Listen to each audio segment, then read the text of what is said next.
हे भगवान हो आयो काना ले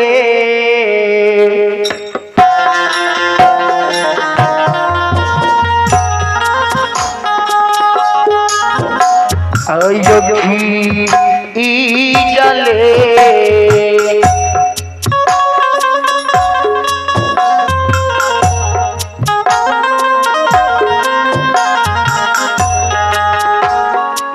यो जाई छैयो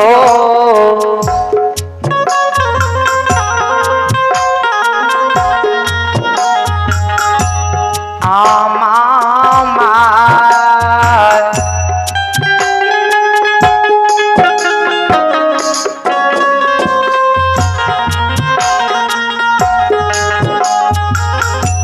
जय माता सौर समाज के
शोर समाज विभाग के द्वार पर जा रहा है।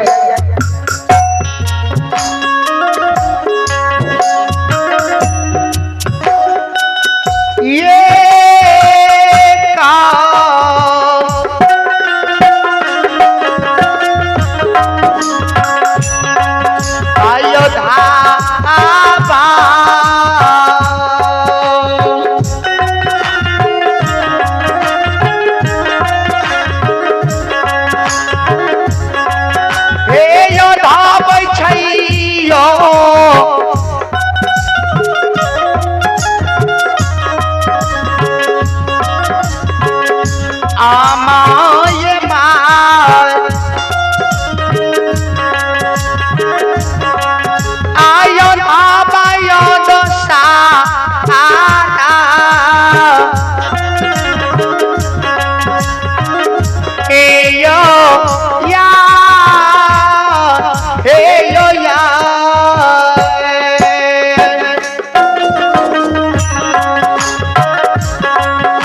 योधा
नगरी की बाबू भैया सब ध्यान देवे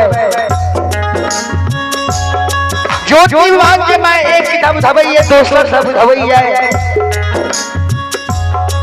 तेसर धम में सोर सुनाज विभाग के द्वार पर पहुंच जाए।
ज्योति विभाग की माए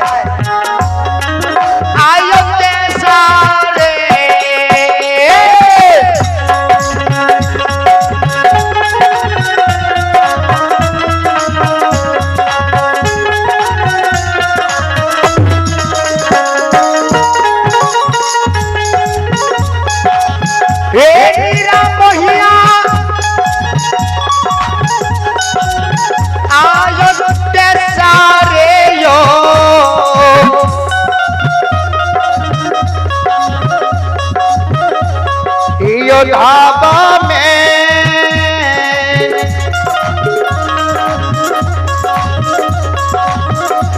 हे यो चुमलैयो आमा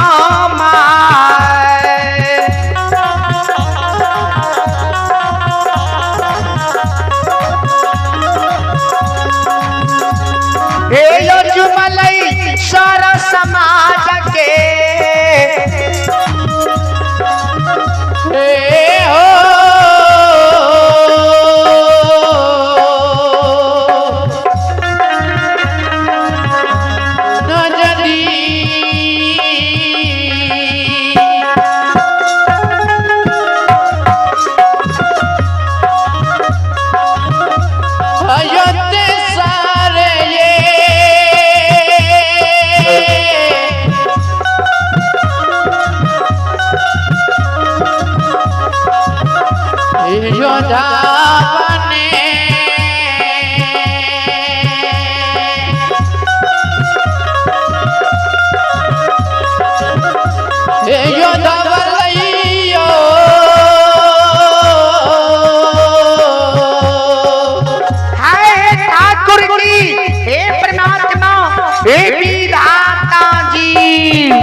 ये जुमला बसंती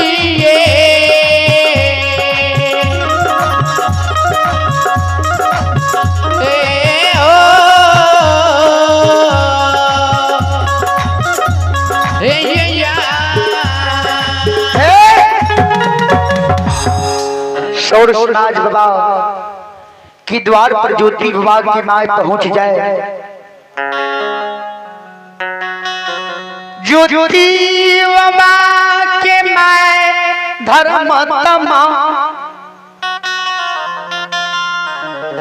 सूरज बाबा के एगिना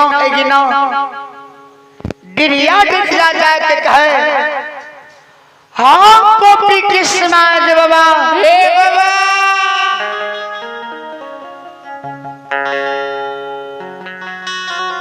चला चला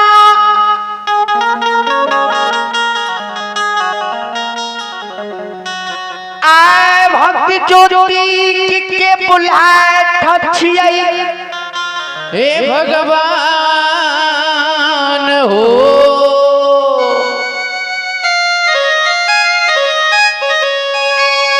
एक मिनट ज्योति बाबू से भेंट मुलाकात कैली हो।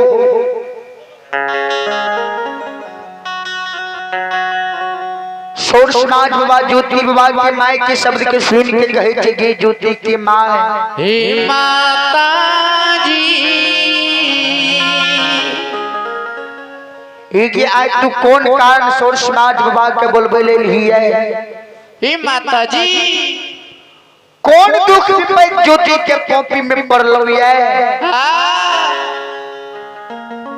ये माय सुनो रही तो हर ज्योति बाबू पोपी नगरी में धर्मों के भगता पंजियार छियो। नित्य प्रतिदिन डाली लगबे रहो, डाली लगा के सुसार लगबे रहो। जी हो ए गई कोरिया के काया जय हो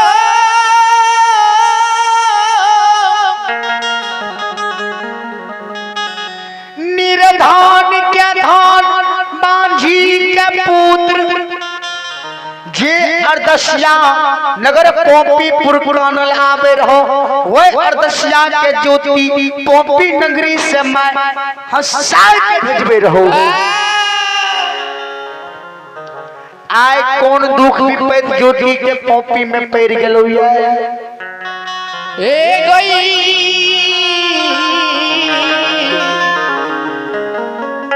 एक माता जी गे ज्योति बाबा माए ज्योति बाबा के माए सूरज बाबा के हो समाज बाबा। आज ज्योति बाबू के भगवान दिन अधीन क्या दिल है। धर्मों की चुक में ज्योति बाबू चुक गए। एक मिनट से नीचे चलो चलो ज्योति पंजार से भेंट मुलाकात काली हो।